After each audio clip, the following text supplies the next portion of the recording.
णमो अरिहन्ताणं णमो सिद्धाणं णमो आयर्याणं णमो उवझायाणं णमो लोये सवसा।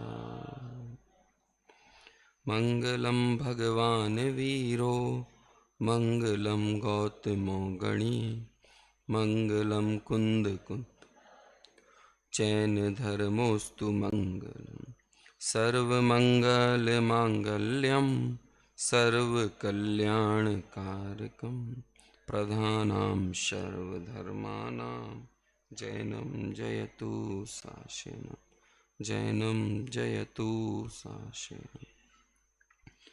आपने आप में आपको वर लिया, चेतना को स्वयं मैं प्रकट कर लिया।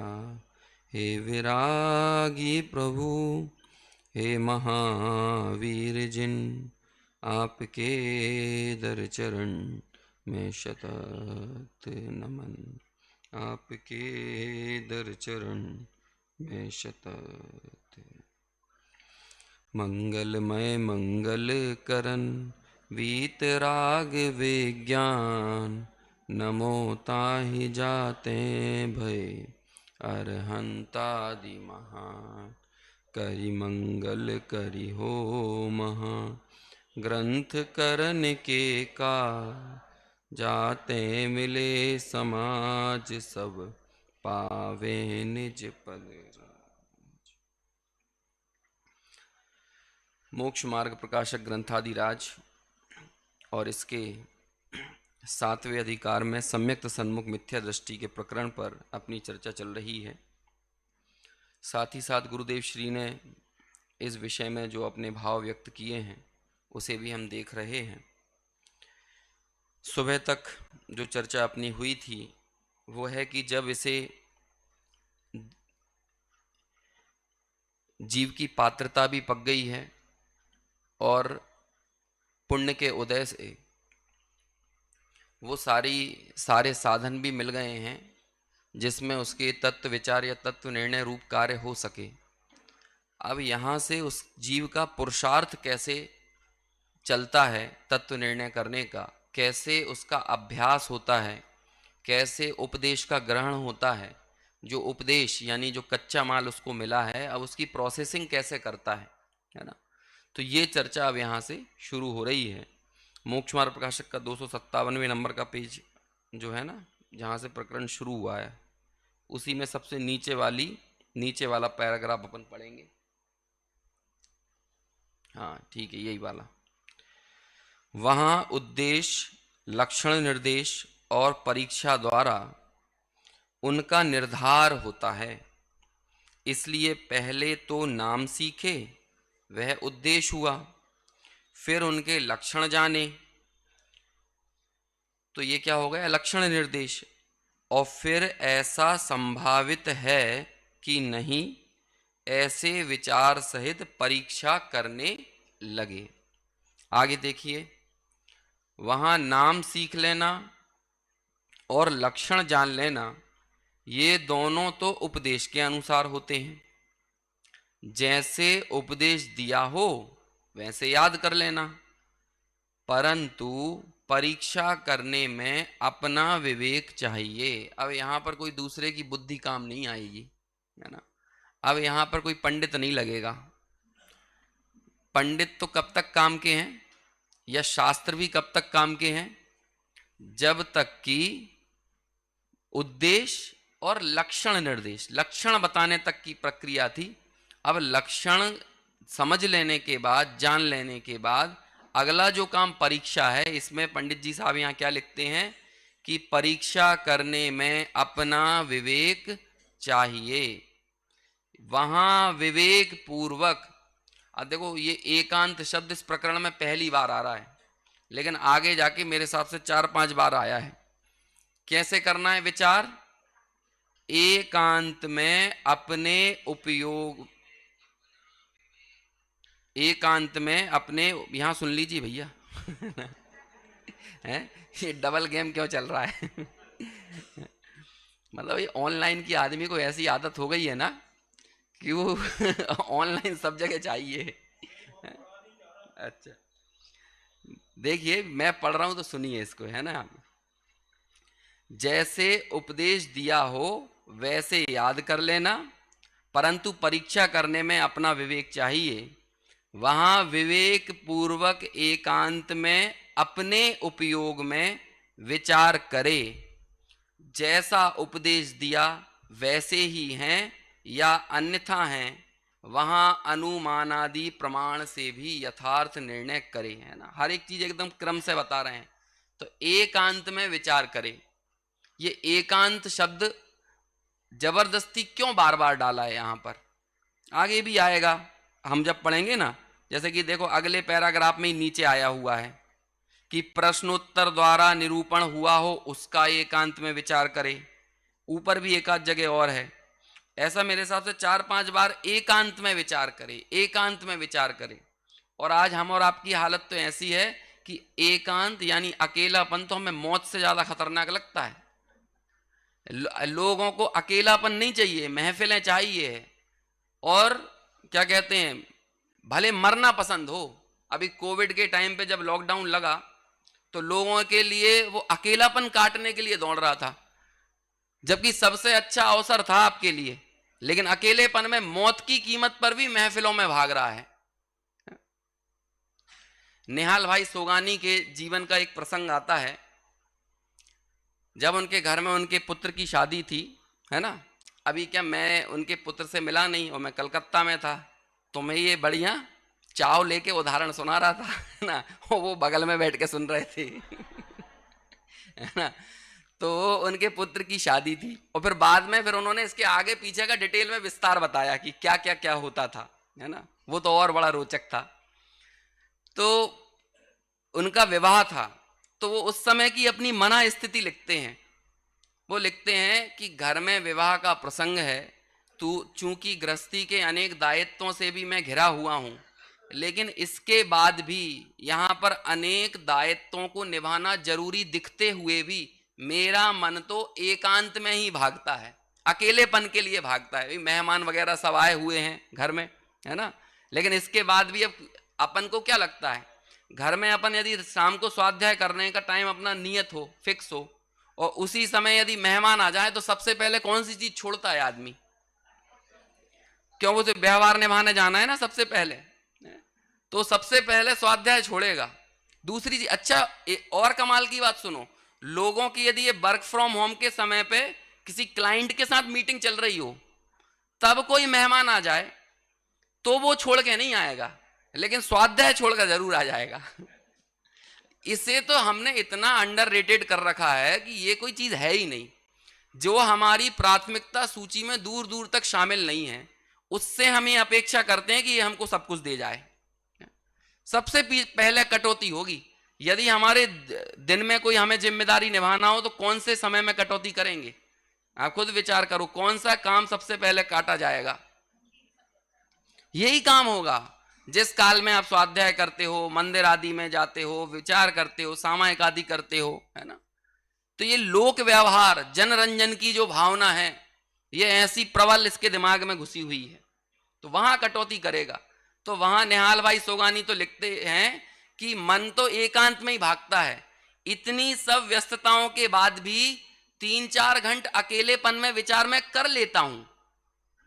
देखो घर में ऐसा प्रसंग है तो भी कह रहे हैं 3-4 घंटे का विचार तो कर ही लेते हैं, लेकिन फिर भी चित्त तो ऐसा करता है कि एकांत का ये समय कुछ और मिले और ऐसा ये विचार, अपने स्वभाव की तरफ का झुकाव, उसकी प्रतीति, तत्व निर्णय करने रूप जो भी उनका कार्य, जो पुरुषार्थ है, वो निरंतर अनवरत रूप से और चलता रहे और बढ़े, घटे नहीं। उसे क्या भाव होता है, उसे बढ़ाने का भाव होता है। अभी यहां पर लिख रहे हैं एकांत में विचार करे, ये परीक्षा करने, क्योंकि परीक्षा से काम होगा। उद्देश्य आपने सीख लिया, तत्वार्थ श्रद्धानम सम्यक दर्शनम। अब सम्यक दर्शन, ये तो क्या हो गया, उद्देश्य। और सम्यक दर्शन का लक्षण क्या है, तत्वार्थ श्रद्धान। या फिर हमने सीख लिया जीव, अजीव, आश्रव, बंध, संवर, निर्जरा, मोक्ष, ये क्या हो गया, उद्देश्य। अभी जीव का लक्षण ज्ञान है ना, अजीव का लक्षण जो जानता देखता नहीं है, ऐसा जो है वो अजीब है। फिर आश्रव का लक्षण, बंध का लक्षण, जो भी है ये सीख लिया। अब इसको अप्लाई तो करो, तब जाकर तो परीक्षा होगी ना आगे। हालांकि इसमें बहुत सारे प्रश्न खड़े किए हैं पंडित जी साहब ने कि परीक्षा करने की क्या जरूरत है, जैसी आज्ञा मिली है वैसे ही का वैसा मान लेते हैं हम। तो पंडित जी ने उसके उत्तर भी दिए हैं ना, वो भी अभी हम बात करेंगे। लेकिन सबसे ये आगे की चर्चा तो उसके लिए उपयोगी है जो पहले परीक्षा करने आगे जाए। यहां तो सबसे पहले हमारा क्या काम होता है, स्वाध्याय जहां पर बंद हुआ तो लोग बाग भी बोलते चलो अब धर्म की बात तो बहुत हो गई, कुछ अच्छी बात बताओ। वहां भी लोग ये कह रहे हैं अब आदत अपनी क्या करें, इस काल में आदमियों के शौकी ऐसे होते हैं, खीर खाने के बाद जर्दा खाता है वो उसके बाद उसको क्या चाहिए, वो मुखवास के नाम पर पता नहीं क्या क्या खाता है, पैकेट खाता है, पुड़िया खाता है। तो ये ऐसे ही अब 3-3 घंटे धर्म सुन लिया, अब तो कुछ और अच्छी बात बताओ। अब अच्छी बात क्या है उसके लिए कि घर गृहस्थी की बात, दुकानदारी की, व्यवसाय की, खेल कूद की, जो जैसा जिसका इंटरेस्ट पड़ा हुआ है वो सारी बातें चाहिए। लेकिन जो सुना है पढ़ा है, अब उसकी परीक्षा करने के लिए कब तत्पर होगा, और परीक्षा करने में उसका अपना विवेक चाहिए। और परीक्षा करने में महफिलों की जरूरत नहीं होती है, परीक्षा करने तो कहां आना पड़ेगा, एकांत में ही आना पड़ेगा। देखो एक दो शब्द होते हैं अंग्रेजी में, एक होता है लोनलीनेस और एक होता है अलोननेस, है ना। लोनलीनेस और अलोननेस, इसे अपन हिंदी में करो एकांत और अकेलापन। एकांत जो है वो बड़ा पॉजिटिव साउंड करने वाला शब्द है, और अकेलापन जो है वो थोड़ा सा नेगेटिव है। ऐसा है भाई, आप स्वयं इतने कैपेबल, इतने सक्षम हो जाइए कि आप एकांत को चुन लीजिए और इन समस्त संयोगों से अपना पत्ता और अपनी कन्नी काट लीजिए। क्यों? क्योंकि ये जो संयोग हैं ये बिछड़ेंगे, तो ये तो गारंटी है, इसमें कोई दो राय नहीं है कि ये ना बिछड़े, ये दूर ना हो। लेकिन जब आप इन्हें पकड़कर रखना चाहोगे और ये छूट जाएंगे, उसके फल में जो अकेलापन आएगा ना, वो आपके डिप्रेशन की वजह बन जाएगा। तो वो जिससे पहले मैं ये संयोग मेरा तिरस्कार करके मुझे अकेला कर दें, उससे पहले मैं स्वयं क्यों ना खुद एकांत चुन लूं, स्वयं क्यों ना एकांत में चुनकर इन सारी चीजों का विचार कर लूं और अपनी परिपूर्णता का बोध कर लूं। और जहां मुझे अपनी परिपूर्णता की ऐसी खबर लगे, वहां पर फिर बताओ ऐसी कौन सी चीज चाहिए, कौन से संयोग चाहिए, कौन से ये बड़ा क्या कहें, बहुत बड़ा भारी मुद्दा है लोगों के लिए टाइम पास करना। टाइम पास, हम टाइम बचाते भी इसीलिए ताकि टाइम पास कर सके, इसीलिए तो बचा। जैसे कई लोगों से पूछो, लाल बत्ती जल रही है तो भी घर भाग रहा है जल्दी, लाल वो क्या कहते हैं, रेड सिग्नल को तोड़ के घर भाग रहा है। अब उससे तुम पूछो कि तू इतने जल्दी घर जाके करना क्या चाहता है। ये जो टाइम सेविंग की है तूने, 10 second, 20 second, 1 minute, 2 minute, 10 minute, 20 minute, जहां कहीं भी, ऑफिस से जल्दी घर भागेगा या जो कुछ भी काम है, यहां से भी मान के चलो चलो जल्दी भागो, जल्दी भोजन करके जल्दी निकलो, है ना। हर जगह एक हड़बड़ी का माहौल है, अधीरता का माहौल है। अब ये इस अधीरता के बाद ये जो टाइम सेविंग की है, ये किस लिए की है, कभी अपना क्वेश्चन मार्क लगाओ, ये टाइम सेविंग क्यों की है। उसका उत्तर ये टाइम पास करने के लिए, और क्यों की है। अभी क्या करेगा, उसका जो टाइम बचेगा, संडे का दिन मिलता है हॉलीडे पे, तो लोग घर में नहीं बैठेंगे, उस समय भी क्या करेंगे, टाइम पास करना उनके लिए बहुत बड़ा भारी मुद्दा है। और फिर वो क्या करेंगे, कहीं चलो आउटिंग पे चलो, कहीं रेस्टोरेंट में जाओ, कहीं और किसी चीज को देखने जाओ, घूमने जाओ। क्यों भाई, एक दिन तो रेस्ट का था ना, 6 दिन तू काम करता है, एक दिन यदि तू आराम करे, जो तू कहता है कि 6 दिन मैंने इतना काम किया, एग्जॉस्टेड हो गया, थक गया, तो अब जो 7वां दिन मिला है वहां तो एग्जॉस्टेड होने वाला काम मत करना। लेकिन वो थकने वाले ही एक काम को कहता है इंजॉयमेंट, और थकने वाले ही एक काम को कहता है बोझ, बर्डन। जबकि थक दोनों में रहा है, चाहे वो आउटिंग पे जाए, घूमने जाए, रेस्टोरेंट जाए, कहीं और किसी काम से जाए, वो भी वही है, पार्टी करने जाए, तो क्या किया उसमें। ये जो टाइम, ये क्या है, आपको समय की कदर तब तक नहीं आएगी जब तक समय की कदर नहीं आएगी। एक ही शब्द का 2 बार प्रयोग नहीं किया मैंने, 2 शब्दों का किया है ना। आपको समय की कद्र तब तक नहीं आएगी जब तक इस समय की कद्र नहीं आएगी, और जिसे इस समय की कद्र आएगी वो जानेगा। उसे तो जिस प्रकार से कि घर में संयोगों को, अनेक जिम्मेदारियों को निभाने के बाद भी वो तो यही चाह रहा है कि कब एकांत मिले और जो मैंने उपदेश ग्रहण किया है उसका शांति पूर्वक, धैर्य पूर्वक विचार करे।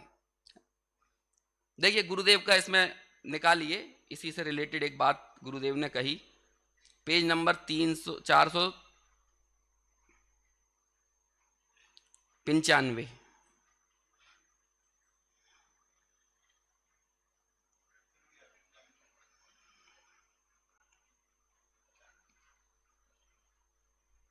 आ गया? हाँ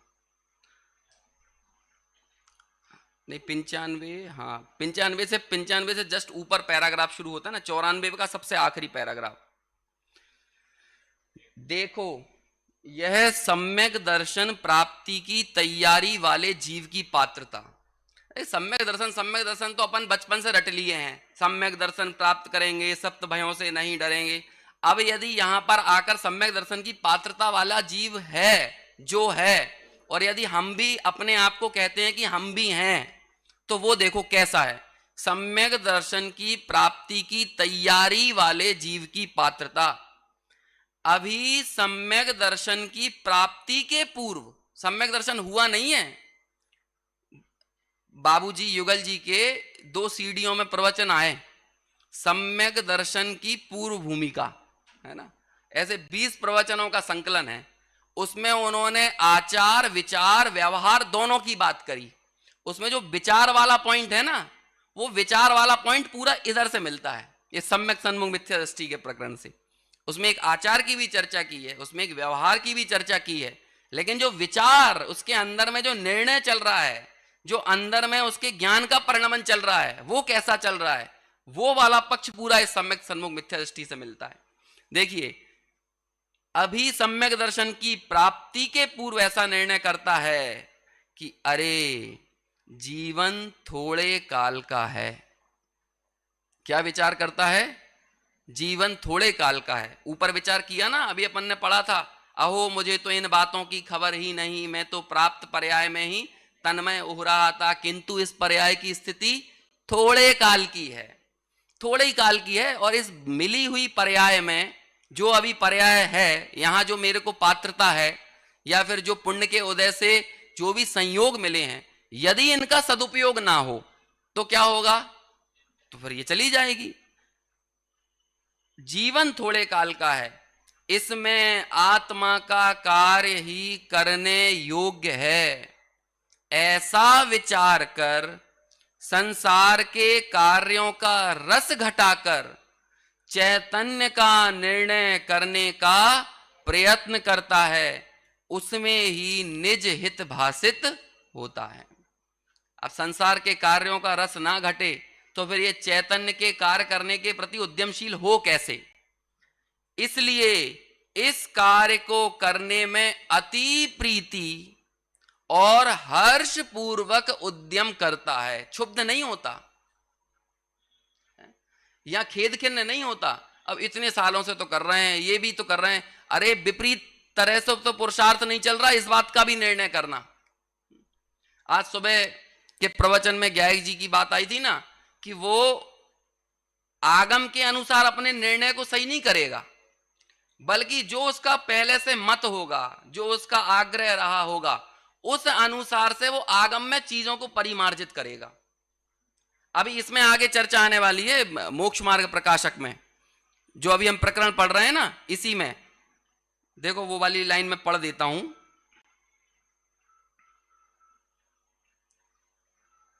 ये अपन अभी इससे पहले पढ़ रहे थे ना, 1 मिनट इसको अपन थोड़ी 1 सेकंड के लिए होल्ड करते हैं, अगली लाइन में ही वो बात आई है। वहां नाम सीख लेना वाली बात थी ना, हाँ यही, वहां नाम सीख लेना, लक्षण जान लेना, ये दोनों तो उपदेश के अनुसार होते हैं, जैसे उपदेश दिया हो वैसे याद कर लेना, परंतु परीक्षा करने में अपना विवेक चाहिए।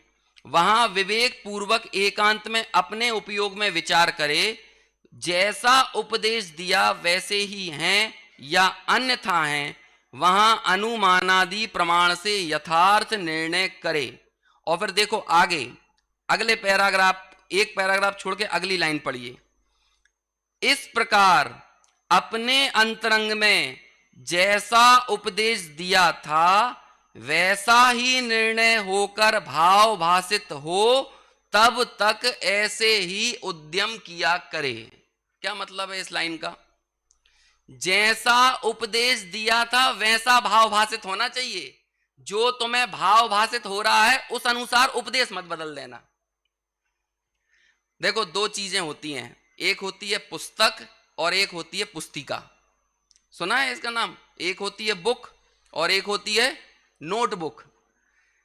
अब अनुभव जो होता है ना वो होती है पुस्तिका, नोटबुक, और आगम जो होता है वो क्या होता है? वो बुक होता है। अब आप जैसे मैथमेटिक्स करने बैठे, उसमें क्या होता है, एक पहले सवाल दिया हुआ होता है, ठीक है, और बाद में आप उसको हल करते हो, उसको सॉल्व करने की कोशिश करते हो। जब सॉल्व करते हो और मान के चलो सॉल्व करने के बाद आपका उत्तर कुछ भी निकल कर आया, 20, 25, 24 जो भी आंसर आया, आपने बाद में क्या किया? उस उत्तर का मिलान कहां से किया? वो पुस्तक में जो पीछे लिखा रहता है ना उत्तर माला, है ना, वहां पर जाकर वो उत्तर चेक करता है। तो यहां तो उसका उत्तर आ रहा है 24 और वहां पर लिखा हुआ है 25। तो अब वो क्या करेगा? 25 को काटो और वहां पर भी 24 लिख दो। है ना, यही करना है ना। लोग यही कर रहे हैं अक्सर अक्सर, आगम के अनुसार अपनी मति को व्यवस्थित नहीं करते हैं। जैसी उनकी मति होती है ना, जैसा उनका पक्ष होता है, उस पक्ष के अनुसार क्या होते हैं? आगम के साथ छेड़छाड़ करते हैं। आज वो भक्तांबर स्तोत्र का बता रहे थे, ये तो सब अपनी जगह, बाबूजी की जो पूजा वगैरह लिखी है ना, उनको लोगों ने बहुत सारे चेंजेस करके उनको पढ़ा जा रहा है। अब भाई यदि ऐसा कुछ करना था तो वो लेखक जो था वो खुद ही कर लेता, और आप इतने अकलवर हो तो आप खुद अपनी नई पूजा लिख लो। पहले से यदि कोई चीज लिखी हुई है उसमें आप अपना शब्द क्यों ऐड कर रहे हो? और ऐसा एक जगह नहीं है, सब जगह है। जिसको जो चीज अच्छी लगेगी वो उस चीज को ऐसे ही उपादेय सिद्ध करेगा। अभी आगे आके मालूम पंडित जी साहब ने, जैसे पंडित जी साहब देखो, लोगों के पास जब बुद्धि ज्यादा हो जाती है ना तो अपने में से लोग उस बुद्धि का, उन तर्कों का, युक्तियों का प्रयोग आगम की कोई बात की काट करने के लिए करने लगते हैं। जबकि देखो पंडित जी के पास जो तर्क थी, युक्ति थी, जो क्षयोपशम था, उन्होंने अपने क्षयोपशम से किसी आगम की काट नहीं की है। उन्होंने ऐसा नहीं किया कि उन्हें करणानुयोग का ज्ञान था तो उन्होंने प्रथमानुयोग की काट की हो। उन्होंने सब अनुयोगों को पढ़ने का तरीका और विधि बताया और सब चीजें हमारे लिए उपयोगी कैसी हैं ये बात समझाई। और ये जगह जगह आपको ये चीज मिलेगी, इस प्रकरण में भी मिलेगी। मुझे तो आश्चर्य हुआ कि इस प्रकरण में भी गुणस्थान आदि की चर्चा, प्रथमानुयोग आदि की चर्चा को लेकर आए। भले वो एक लाइन में लेकर आए, लेकिन सुनिए विद्वानों के, आचार्यों के वो एक लाइन के छोटे छोटे स्टेटमेंट वो उतने छोटे नहीं होते जितने छोटे ढंग से हम उन्हें पढ़ लेते हैं। कोई बहुत बड़ा अधिकारी हो ना, जैसे प्रधानमंत्री लेवल का आदमी हो, उसके पास कोई फाइल आए तो बस क्या इतना लिख देता है वो, फर्स्ट प्रायोरिटी। क्या लिखता है उसने? वो फर्स्ट प्रायोरिटी इतना सा शब्द लिखता है ना, तो नीचे की पूरी मशीनरी उस चीज को इंप्लीमेंट करने में लग जाती है। कोई ये नहीं कहता अरे एक ही शब्द तो लिखा है, एक ही बात तो लिखी है।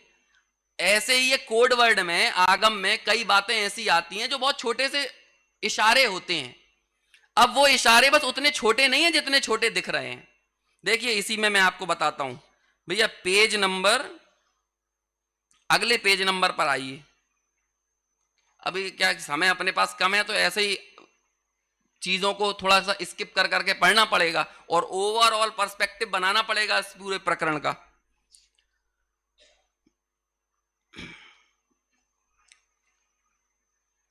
हाँ, 359 पेज नंबर पर, 359 पर, ओ सॉरी 259 पर, नीचे की तरफ आइए, बिल्कुल नीचे वाले पेज पर। हाँ बस बस बस यहीं, इसीलिए मिल गए ना, इसलिए या इस प्रकार यहां पर इसी कारण लिखा है। जैन शास्त्रों में जहां तत्वादि का निरूपण किया है वहां तो हेतु युक्ति आदि द्वारा जिस प्रकार उसे अनुमानादि से प्रतीति आए उसी प्रकार कथन किया है। ठीक है। तथा त्रिलोक गुणस्थान मार्गणा पुराण आदि के कथन आज्ञानुसार किए हैं। ये वाली बात कब आई थी? जब उसने पूछा ना किन किन चीजों की हम परीक्षा करें, तो पंडित जी ने उसका उत्तर दिया कि जो कथन अनुमान आदि से परीक्षा किए जा सकते हैं, तत्व आदि का, भेद विज्ञान आदि की जो चर्चाएं हैं, प्रयोजनभूत तत्व आदि का, इनका। देखो आगे बढ़ते हैं और अगला पेज 260 नंबर का पेज। अब देखो वो निर्देश दे रहे हैं कि अनुमान क्या कहते हैं, मार्गणा गुणस्थान आदि को भी जानना, कैसे जानना, पुराण आदि को भी जानना, तो उससे भी क्या अर्थ ग्रहण करना। सामान्य रूप से इनको किसी हेतु युक्ति द्वारा जानना। 260 पेज पर सबसे ऊपर। अच्छा थोड़ा सा उसके आपका थोड़ा पहले शुरू हुआ होगा, पीछे आइए, एक पेज पीछे, मतलब ऊपर ऊपर। ठीक है, ये लिखा है, सबसे आखिरी शब्द से पढ़ रहा हूं।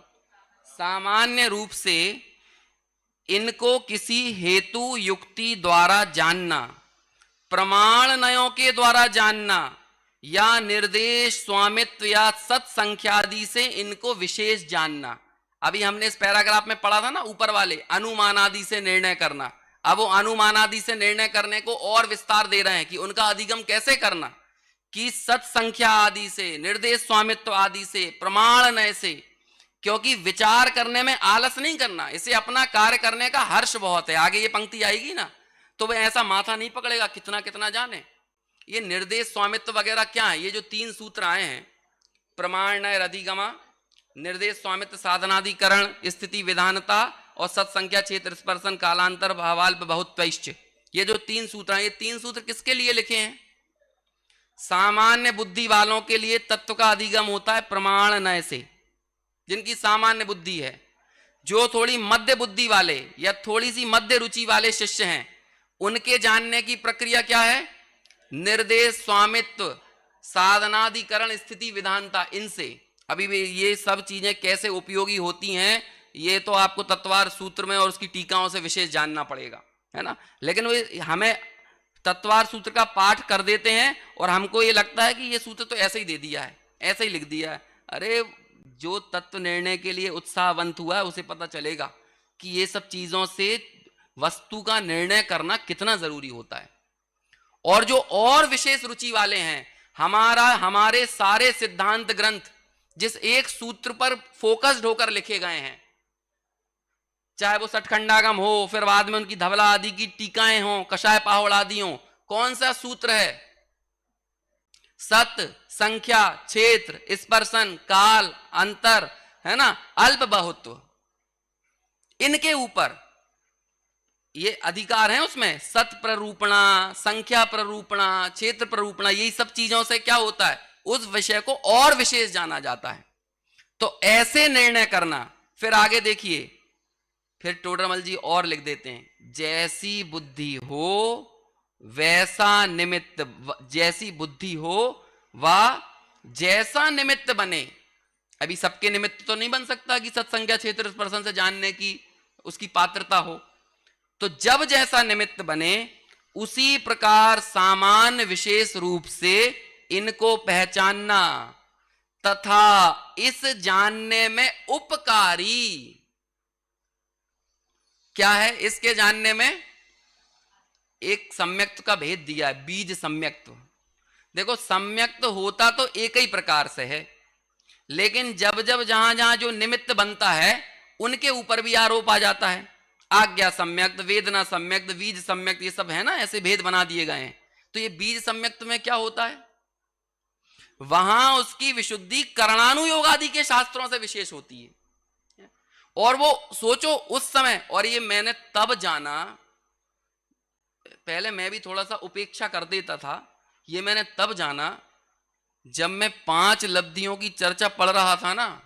आप यकीन मानो कि मुझे वो पढ़ते समय आत्मा के स्वरूप, आत्मा का की महिमा, आत्मा का बहुमान इतना आया कि कि मैंने उसे महसूस किया कि ऐसा मुझे पूर्व में कभी नहीं लगा कि एक जो चर्चा थोड़ी बहुत मैंने आज सुबह करने की कोशिश भी की थी कि एक आत्मा के जानने में, लेकिन देखो जैसे ये यहां तो क्या है, गायों का बहुत आतंक है सोनगढ़ में, है ना, बरसातों में सभी जगह हो जाता है, लेकिन एक गाय आतंक नहीं मचाएगी जो खूंटे से बंधी हुई हो।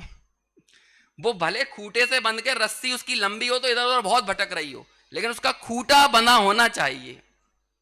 ऐसे ही आगम में प्रवर्तने वाली बुद्धि सबसे ज्यादा उपयोगी कौन सी है?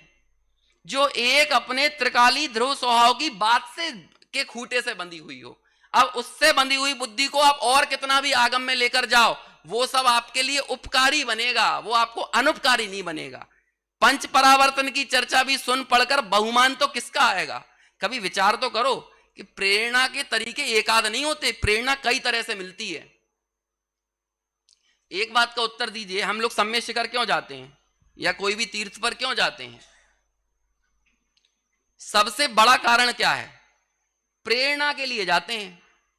अब मैं एक बार वहां गया तो मैंने ये सोचा कि देखो जिन जीवों ने नीचे से ही पूरा पहाड़ दिख रहा है ना, और वहां नीचे से खड़े होकर ऐसा विचार आया कि जिन लोगों ने आत्मा की आराधना की है, ऐसे उन लोगों से प्रेरित होने के लिए तो हमको ऊपर जाना पड़ेगा कि आत्मा के आराधकों को देखना हो, उनको समझना हो, जानना हो, है ना, उस भावभूमि से अपने को भी स्पर्शित करना हो।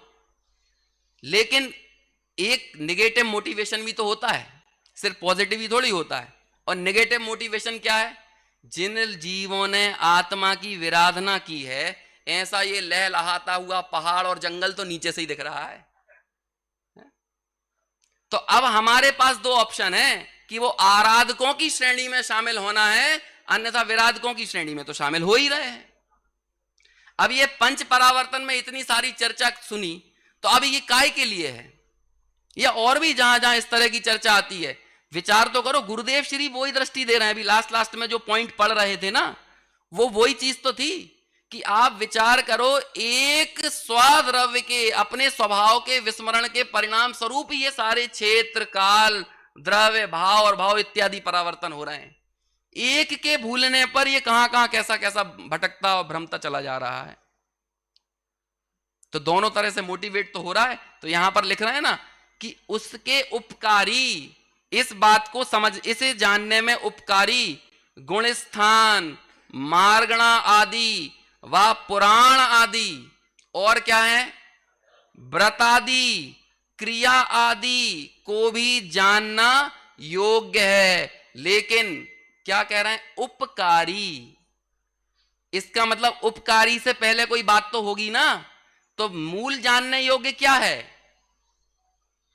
कि जीवादि तत्वों का, स्वापर का, आत्मा का, और जो आत्मा के एक खूंटे से बंधा हुआ है, इसके बाद वो इन सबको जानने में जा रहा है, तो वो क्या हो रहा है उसके लिए?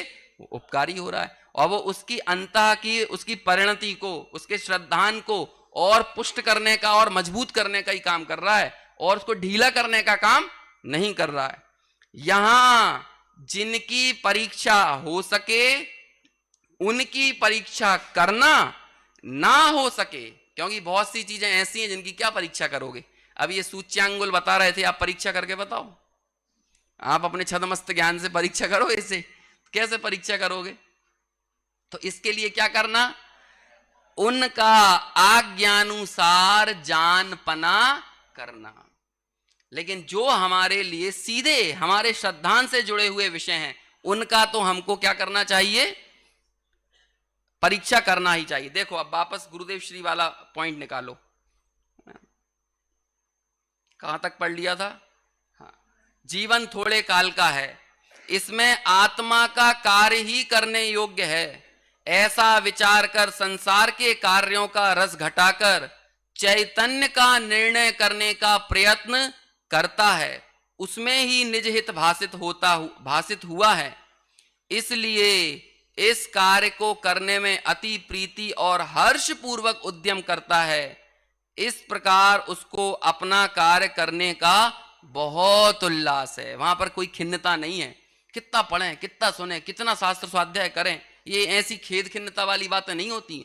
दुकान पे यदि ग्राहकी चल रही हो तो ये बोलता है कितने ग्राहक आ रहे हैं, दिमाग फट रहा है मेरा, ये ग्राहक आते जाएंगे, ऐसा बोलता है। शेयर मार्केट जब चेक करता है कितना फायदा हो रहा है, कितना प्रॉफिट हो रहा है, कभी माथा पकड़ता है अपना, ये शेयर और कितना बढ़ेगा, ऐसा लगता है। अरे यहां तो वो शेयर बढ़ता है ना, तो वो हालांकि उसका जो प्रॉफिट तो रियल प्रॉफिट वो है जो वो बुक करके लेके आएगा, लेकिन अभी तो वो क्या, जो बढ़ता हुआ देख के ही खुश हो रहा है जबकि वो वर्चुअल है, वर्चुअल आनंद है। कोई जरूरी नहीं है कि आज जो बढ़ता हुआ दिख रहा है जिस दिन वो पैसा निकालेगा तो उस दिन भी बढ़ा ही हुआ मिलेगा, लेकिन फिर भी यहां खुश हो रहा है।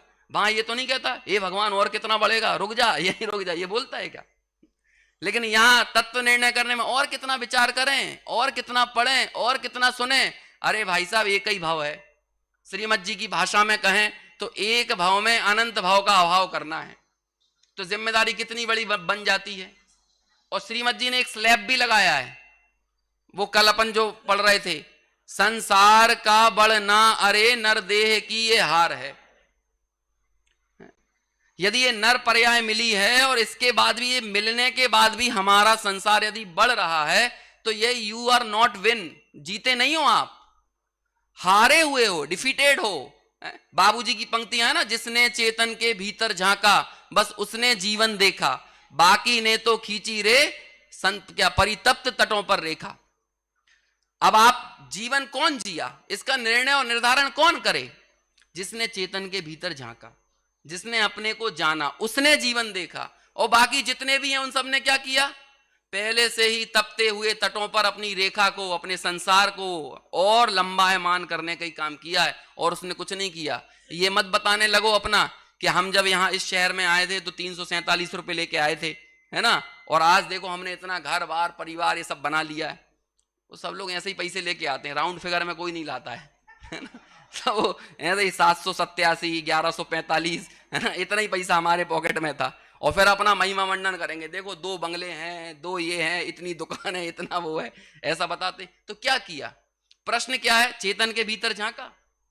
चलो कोई दूसरा ये बताने लगे, हम तो बचपन से एक भी ऐसा 16 कारण का रत्नत्रय का व्रत नहीं बीता है जो मैंने नहीं किया हो। उससे भी प्रश्न है, चेतन के भीतर झांका मतलब मैं आत्मा हूं ये जाना? नहीं तो क्या किया? तुमने भी परितप्त तटों पर, तपते हुए तटों पर रेखा को लंबायमान करने का काम किया। मैंने इतने शास्त्र पढ़े, मैंने 47, 48 शास्त्र पढ़े, इतने सालों से गुरुदेव को सुना, उससे भी यही प्रश्न है, क्या चेतन के भीतर झांका? क्या मैं आत्मा हूं इस बात का निर्धार और निर्णय किया? यदि किया तो जीवन देखा।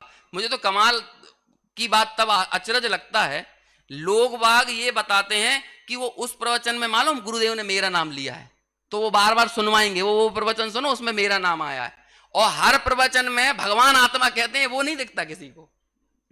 वो उस प्रवचन में मेरा नाम आया, उस प्रवचन में मेरा नाम आया, तो वो नाम अपना बताएगा। मतलब कहीं ना कहीं वो सुनते हुए भी ये पर्याय की अहम बुद्धि तो पड़ी हुई है। क्या सुन रहा है वो? यहां पर भी क्या धारण कर रहा है? और जो हर बार भगवान आत्मा द्रव्य कर्म, नो कर्म, भाव कर्म से न्यारा है, राग से न्यारा है ना, ये सारी जो बात आती है उसमें उसको नहीं लगता, उसमें उसे उल्लास नहीं आता है। लेकिन ये सम्यक्त के सन्मुख हुआ जो जीव है, उसे तो ऐसे तत्व निर्णय करने में उल्लास है। इस कारण जो उपदेश सुना उसका विचार करके निर्धार करने का निरंतर उद्यम करता है। मैं तत्व को समझकर मेरी आत्मा का उद्धार करूं, ऐसा विचार करके तत्व निर्णय का उद्यम करता है। काम एक आत्मार्थ का, नहीं दूजा मन रोग। मेरे मन में तो निरंतर बस एक ही चीज चल रही है कि कब हो वो, कब वो काम हो। आप सोचना, एक बात मैं आपको बताता हूं, 2-4 मिनट का ही टाइम है। यदि किसी व्यक्ति की घर में 32-34 साल की लड़की बैठी हो और उसका विवाह ना हुआ हो, तो पिता की कई रातें खराब हो जाती हैं चिंता में। ऐसा एक मन में एक बीमारी लग जाती है उसके, है ना, ये भी मन रोग उसका भी लगा हुआ है। ऐसी एक तड़पन होती है, कई बार तो उसकी आंखों से आंसू निकल जाते हैं कि पता नहीं इसका विवाह कब होगा, कब विवाह होगा। या और भी कोई शल्य हो, मैं तो यहां पर एक एग्जांपल ऐसा दे रहा हूं, कोई भी ऐसी शल्य दुनियादारी की हो सकती है।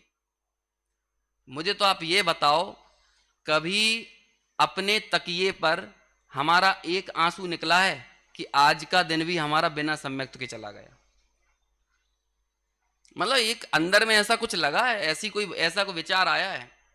जब ऐसी कोई ललक, ऐसी कोई जिज्ञासा नहीं, अरे आज का दिन फिर ऐसे ही चला गया, फिर तत्व निर्णय में चला गया, बड़ा पार्टी आर्टी मना के आएगा, थोड़ा सा कोई धन संपत्ति का लाभ हो जाए तो रात को ऐसा उल्लास से आज का दिन तो बहुत सार्थक कर लिया है, ऐसा लगेगा। अरे ये विचार कर कि आज का एक दिन और बिना तत्व निर्णय के, बिना तत्व विचार के, बिना अभ्यास के, देखो सम्यक दर्शन ना सही, लेकिन सम्यक दर्शन जिस विधि से होता है वो काम भी तो नहीं किया है ना, बिना उसके बीत गया है, कभी उसका ऐसा अफसोस बीत लगता है? यहां पर ये लिख रहे हैं गुरुदेव श्री, काम एक आत्मार्थ का नहीं दूजा मन रो। मेरे मन में और कोई ऐसी ललक नहीं है, और कोई जिज्ञासा नहीं है, किस तरह जिस प्रकार से एक आत्मार्थ की सिद्धि हो, यही एकमात्र अंतर का भाव है, और उसके लिए जो वन पड़ता है वो करने के लिए मैं निरंतर तत्पर हूं। अब उसके अर्थ कभी पढ़ता है, आगे लिखा है, आगे जाके चर्चा आएगी, कभी पढ़ता है, कभी सुनता है, कभी अकेले में विचार करता है, परस्पर साधर्मियों से मिलता है तो उनसे भी जो उसने पढ़ा सुना समझा है उसकी चर्चा करता है। टोडरमल जी ने लिखा ना रहस्यपूर्ण चिट्ठी में कि साधर्मियों को तो परस्पर तत्व चर्चा ही चाहिए है, तो वो यदि मिलेगा तो बातें भी करेगा तो क्या करेगा? काम एक आत्मार्थ का नहीं दूजा मन रोग, है ना, ये गुरुदेव लाइन देते हैं। देखिए, चलिए 2 मिनट बचे हैं, बस मैं 4 पॉइंट पढ़ा देता हूं इस पूरे प्रकरण के, 5 बजे तक का है ना। अच्छा देखो, अगला पेज निकालिए, पेज नंबर 496, 496, कम से कम 38 पेजों में है ये पूरा प्रकरण सम्यक सन्मुख का, गुरुदेव श्री का जो मैं भाव पढ़ रहा हूं ना।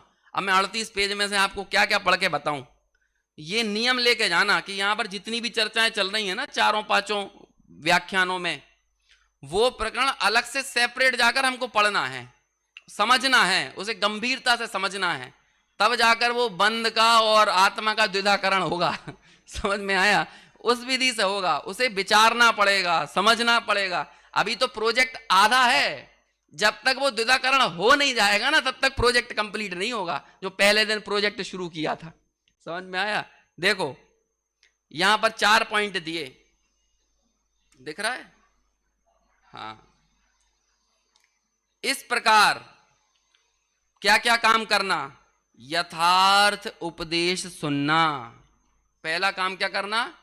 यथार्थ उपदेश सुनना।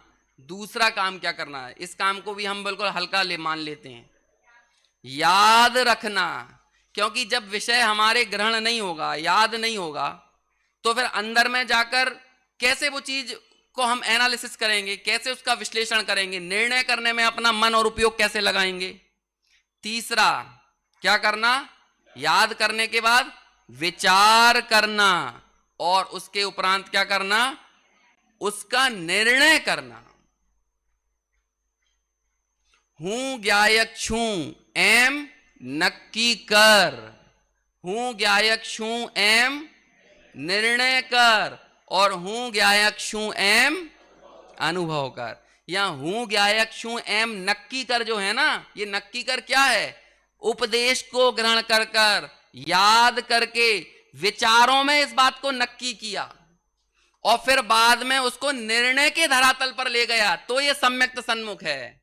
और जब सम्यक दर्शन हो ही गया तो हूं ज्ञायक्षु एम अनुभव था ही गया, हो गया। लेकिन सम्यक्त के पूर्व सम्यक्त सन्मुख वाले के लिए क्या बात है? नक्की कर, निर्णय कर। और नक्की कैसे होगा? उपदेश सुनना, याद रखना और विचार करना। देखो, स्वयं में तत्व निर्णय करने की शक्ति होना चाहिए। उस जीव के ज्ञान का इतना विकास तो हुआ है, परंतु उस ज्ञान को तत्व निर्णय करने में लगाना भी चाहिए। शक्ति अकेले हो जाने से काम नहीं होगा, तत्व निर्णय में लगाना भी चाहिए। सुनने के पश्चात स्वयं अपने उपयोग में विचार करे कि श्री गुरु ने जो कहा वह किस प्रकार होगा। यदि मात्र सुनता अथवा पढ़ता ही रहे किंतु स्वयं कुछ भी विचार करके तत्व निर्णय में अपनी शक्ति को नहीं लगाए तो उसको यथार्थ प्रतीति का लाभ नहीं हो सकता। यदि स्वयं निर्णय में ना लगाए, बस पढ़ता रहे, सुनता रहे, विचार करो ये जो हम बात करते हैं, जो कह रहे हैं, बता रहे हैं, ये कौन सा तत्व है? कौन सा तत्व है ये? 7 तत्व। तत्व चर्चा कौन सा तत्व है? अजीब तत्व है। ये जो चर्चा चल रही है, ये जो भाषा वर्गणा का परिणमन हो रहा है, ये कौन सा तत्व है? अजीब तत्व। और जो तत्व का जो अंदर में विचार चल रहा है वो कौन सा तत्व है? शुभ आश्रव तत्व है। समझ में आया? वो कौन सा तत्व है? आश्रव तत्व है। तो चर्चा से पहले अजीब का भी अवलंबन छोड़ के कहां आना? शुभाश्रव पर। शुभाश्रव है तत्व चिंतन, और फिर उसका भी लक्ष्य छोड़कर आगे कहां जाना? अनुभव पर। ये जो अनुभव है ना, ये संवर निर्जरा तत्व है। समझ में आया? उसकी जो प्रतीति हुई है, जो अनुभव हुआ है, वो वहां तक ले जाना। लेकिन वहां तक जाने की प्रोसेस किस विधि से जा रही है? चर्चा और फिर चिंतन या विचार, और विचार से वो पक्का निर्णय होने के बाद अनुभव। यहां गुरुदेव कहते हैं सिर्फ सुनते पढ़ते ही मत रहना। सुनने में तो हमारे बहुत क्या कहें झंडे गाड़े हुए हैं, कई लोगों ने हो सकता है पढ़ने में भी गाड़े हुए हैं, लेकिन इसका विचार कब करेगा? इसका निर्णय कब करेगा? इसे प्रतीति में कब लेकर आएगा? तो उसके लिए उद्यमशील होना। और ये सिर्फ पढ़ने और सुनने वाला ही नहीं है सम्यक सन्मुख, ये किस काम के में लगा? ये प्रतीति तक ले जाने के लिए निरंतर प्रयासरत है। अब देखो जो प्रश्न बार बार होता है, क्या निर्णय करना है, क्या सोचना है? गुरुदेव श्री वो बताते हैं, मैं ज्ञानानंद स्वभावी आत्मा हूं, मेरे आश्रय से ही मेरा हित है, मेरे अतिरिक्त पर के अवलंबन से रागादि भाव होते हैं, उसमें मेरा हित नहीं है। पढ़ा था ना अपन ने, अपने हितकारी अहितकारी भाव, वो जो सिलेबस दिया था टोडरमल जी ने पिछले पेज पर जब अपन पढ़ रहे थे। तो ये जो कह रहे हैं ना कि यहां मेरे अवलंबन से, मतलब मेरा आश्रय से ही मेरा हित है, मेरे अतिरिक्त पर के अवलंबन से रागादिक भाव होते हैं, उसमें मेरा हित नहीं है। इस प्रकार तत्वों के भाव का भासन होना चाहिए, तभी यथार्थ तत्वार्थ श्रद्धान होता है। ऐसा तत्वार्थ श्रद्धान ही सम्यक दर्शन का लक्षण है। यहां इंप्लीमेंट करेगा वो। कोई भी आप एक तत्व को पकड़ लो ना, एक तत्व के लक्षण को पकड़ लो, और उस एक लक्षण का एनालिसिस या निर्णय करते करते आप 7 तत्वों तक पहुंच जाओगे। आपको एक एग्जांपल देता हूं। आत्म हित हेतु विराग ज्ञान तय लखे आपको कष्ट दान। अकेले इस तत्व का एनालिसिस करो आप। कौन से तत्व संबंधी भूल है ये? संवर तत्व संबंधी भूल में लिखा ना। कोई और ले लो, दूसरा ले लो। शुभ अशुभ बंद के फल मंझार, रति अरति करे निज पद विसार। अब इसका या तो पाठ कर लो, इसे सामान्य अनुवाद करके समझ लो, लेकिन अंदर में निर्णय करने तो जाना पड़ेगा ना। बहुत प्रश्न आए 2-3 लोगों ने व्यक्तिगत भी पूछे, 1-2 लोगों ने व्हाट्सएप पे आए, जो मेरा नंबर जानते होंगे, कहीं से सुन रहे होंगे, उनके भी प्रश्न आए, और उन सब ने लिखा कि वो विचार करने की प्रक्रिया क्या है वो और बता दो। अब वो प्रक्रिया कोई कैसे बता दे? प्रक्रिया के भी लक्षण बताए जा सकते हैं, वो परीक्षा तो आपको ही करना पड़ेगी। परीक्षा के लक्षण तो यहां पर पंडित जी ने भी बता दिए हैं, लेकिन परीक्षा जो अंदर में चलेगी वो तो व्यक्ति की अपनी निजी संपत्ति है, उसे कोई कैसे बता दे? अब आपने एक ये लाइन ली है, अब आप इसके अंदर उतरो। शुभ अशुभ बंद के फल मंझार, रति अरति करे। शुभ के फल में रति करे, अशुभ के फल में अरति करे, बंद में भी रति करे और शुभ अशुभ उदय में भी रति करे। और ये सारी रति और अरति, प्रीति अप्रीति क्यों होती है? निज पद विसार क्यों होती है? निज पद विसार, निज ज्ञान के पद का को विसार कर। खूब पढ़ा है अपन ने छेड़ाला में। आप लो, इस एक तत्व का विचार करते करते सातों तत्व मिलेंगे आपको, और सातों का निर्णय होगा। आप करो निज पद का विसार, निज पद का विस्मरण, वो ही आश्रव बंध है। निज पद की खबर, वो ही संवर निर्जरा है। और इसमें मग्नता बढ़ते बढ़ते इसकी ही पूर्णता हो जाना, वो ही क्या है? मोक्ष है। और निज पद के अतिरिक्त जिन जिनमें मेरी प्रीति पड़ी है वो सब क्या है? अजीब है। अभी जिसके कारण से आश्रव बंध चल रहा है, ये क्यों हो रहा है? ये प्रीति अप्रीति क्यों हो रही है? शुभ अशुभ बंध क्या है? वो बंध क्या है? वो उदय क्या है? इन दोनों का विचार किया ना उसने, तो ये क्यों हो रही है प्रीति अप्रीति? ये इष्ट अनिष्ट की कल्पना क्यों हो रही है? एक छोटी सी लाइन लिखी, छोटा सा स्टेटमेंट, निज पद विसार। जितनी छोटी ये बात है, इतना छोटा ही इसका विषय है क्या? है? मैंने जो बात बोला ना, फर्स्ट प्रायोरिटी, ये वही फर्स्ट प्रायोरिटी वाली बात है। ऐसे बहुत सारे जगह जगह पर स्टेटमेंट आते हैं। आत्म हित हेतु विराग ज्ञान ते लखे आपको कष्टदान। जो चीजें वैराग्य की कारण हैं, जो चीजें इसकी समता की कारण है, वो सब इसे कैसी लगती हैं? कष्टकारी लगती हैं। बेचारे मुनिराज कैसे एक टाइम खा के रहते होंगे, कैसे वो बनखंड आदि में विचरण करते होंगे, है ना? ये उनकी बाहरी वृत्ति तो देख रहा है, लेकिन अंदर के ज्ञान वैराग्य को नहीं समझ पा रहा है। छोटे से प्रश्नों का उत्तर तलाशने जाएगा तो उसे उन मुनिराज की परिणति दिख जाएगी। छोटी सी बात का विचार करे, कसाय के बढ़ने से दुख है, कसाय के घटने बढ़ने से सुख दुख का संबंध है, कि संयोग के घटने बढ़ने मिलने हटने से सुख दुख का संबंध है? किससे है? आप क्या देख रहे हो बेचारे मुनिराज कह के? आपको गर्मी दिख रही है, सर्दी दिख रही है, भूख दिख रहा है, प्यास दिख रहा है, परिसय दिख रहा है, उपसर्ग दिख रहा है। क्या नहीं दिख रहा जब वो बेचारे दिख रहे हैं? तो क्या नहीं दिख रहा? ऐसे मुनिराजों की कौन सी स्थिति नहीं दिख रही? अरे अंतः परिणति नहीं दिख रही है। समझ में आया ना? और जब ऐसी उस परिणति को समझ लेगा तो उनका वैराग्य इसे कैसा लगेगा? कष्टकारी नहीं लगेगा, आत्म के हित लिए हितकारी लगेगा। समझ में? आत्म हित हेतु विराग ज्ञान, वो वैराग्य तो हितकारी है। ते लखें आपको कष्टदान। एक संवर तत्व को पकड़कर सातों तत्व में चला जाएगा। करेगा कि नहीं? तो यहां पर क्या कह रहे हैं? सिर्फ पढ़ते सुनते ही मत रहना। क्या करना? पढ़ते सुनते ही मत रहना, किंतु स्वयं कुछ भी विचार करके तत्व निर्णय में अपनी शक्ति को नहीं लगाए तो उसको यथार्थ प्रतीति का लाभ नहीं हो सकता। भैया पुस्तिका में सवाल को हल करने की प्रोसेस ठीक करो, पुस्तक को बदलने की चेष्टा मत करो। और ऐसा अभ्यास कब तक करना? कब तक करना? जब तक जैसा उपदेश दिया है वैसा निर्धार तुम्हें ना हो जाए।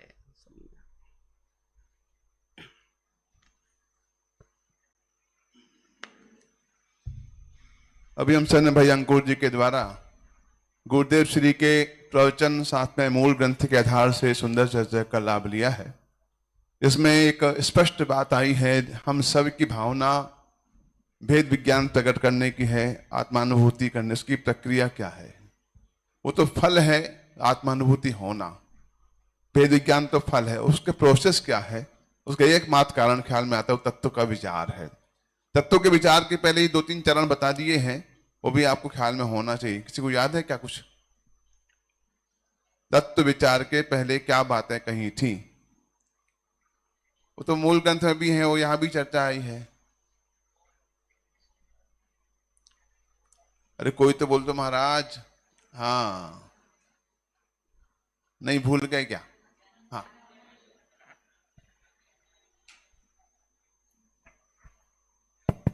मंद कषाय, उसके बाद ज्ञानावाणी आदि कर्मों का शोभशम, उसके बाद तत्व विचार की शक्ति होना, फिर मोहमंद होना, तत्व विचार में उद्यम होना। इतना तो अपना हुआ कि नहीं हुआ? इतना तो हो गया कि नहीं हुआ अपना? अब क्या बाकी रहा? अब क्या बाकी रहा? अब अगला प्रश्न पूछूं, हम जो कर रहे हैं, आप लोग बंबई से आए, कोई अहमदाबाद से आया, कोई एमपी से आया, कोई राजस्थान से आया, हम सब भागे भागे यहां चले आए शिविर के लिए लाभ। हम तत्व विचार कर रहे कि नहीं कर रहे? नहीं कर रहे तो काय के लिए आए फिर? हमारा ये जो उद्यम है, ये उद्यम किस कोटि में जाएगा? सबका पर्सनल अलग अलग होगा ना, कॉमन तो होगा नहीं ये तो कि सबका सबका एक ही होगा। एक व्यक्तिगत कोई बता सकता है कि हमारा जो उद्यम चल रहा है शिविर में आने का, लाभ लेने का, बैठने का, सुनने का, लिखने का, पढ़ने का, ये उद्यम किस में जाएगा? तत्व विचार का है कि नहीं है, कि कुछ और चीज है? सामूहिक उत्तर नहीं चाहिए हमको भैया, हमको व्यक्तिगत उत्तर चाहिए। कोई बोल सकता हो? अब देखो, आप संकोच मत किया बोलने में, ख्याल में आए ना? क्या दिक्कत, अपन सब तो सीख रहे हैं ना, सब समझ रहे हैं। तो कोई आपको क्या कि मुर्गा बन जाओ, ये भी कुछ नहीं होने वाला। यहाँ तो बाल खड़े जाओ हाथ ऊपर करके, वो भी नहीं होने वाला। ये तो बात अपनी खुद की मीमांसा है, खुद की ही अपने आत्म आलोचना ऐसी होना चाहिए। अब वो तो अलग आलोचना है, मैंने जीव मारे, मैंने पानी बहाया, मैंने ये किया, मैंने वो किया, वो तो बहुत दूर की बात है। वो तो अपराध होते ही होता है। मूल अपराध कहां से प्रारंभ होता है? कोई बोल सकता है?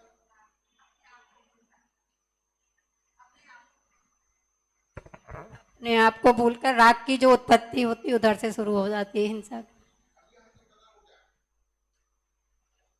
तत्व विचार करने के लिए बैठे, वो भी राग ही है। हमारा सिंपल प्रश्न है, आप हमको खुद सोचना चाहिए। चाहे यहाँ आए, चाहे गिरनार गए, चाहे आप पौनूर जाए, चाहे आप शिखर जी जाए, चाहे कहीं अब 5 पंचकिल्ला के स्तर होने वाले हैं, पिड़ावा है, गुरसराय है, दिल्ली है, रतलाम है, चिदायतन है, जबलपुर है, ख्याल में आया? वो सब जाएंगे, जाना भी चाहिए। मेरा सिंपल प्रश्न है, हमारा यह उद्यम किस में जाएगा? तत्व विचार में है कि नहीं है? हाँ बोलिए। देखो आप समझो, आप आशीष भाई, हमारा टारगेट क्या है? वेद विज्ञान की प्राप्ति करना, बराबर? अरे हाँ या ना? यही है ना? उसका उपाय क्या है? तत्व का विचार। इसके अलावा दूसरा उपाय बताया क्या? सुबह कहा था हमारे गायक जी ने, आपने भी कहा कि सारा एक ही उपाय है, एकमात्र उपाय है ना, कि तत्व का विचार करना। वही उपाय, साधन वही है ना। अब मेरा प्रश्न है, हमारा जो जीवन जा रहा है इन सारी क्रियाओं में, चाहे वो दर्शन हो, पूजन हो, भक्ति हो, शिविर हो, लाभ हो, स्वाध्याय हो, ये किस में जाएगा? तत्व विचार में है कि नहीं है? यदि हमें इसका उत्तर मिल गया, तो ट्रैक ख्याल में आएगा हम सही हैं कि हम रॉन्ग हैं। कौन बोल सकता है? अब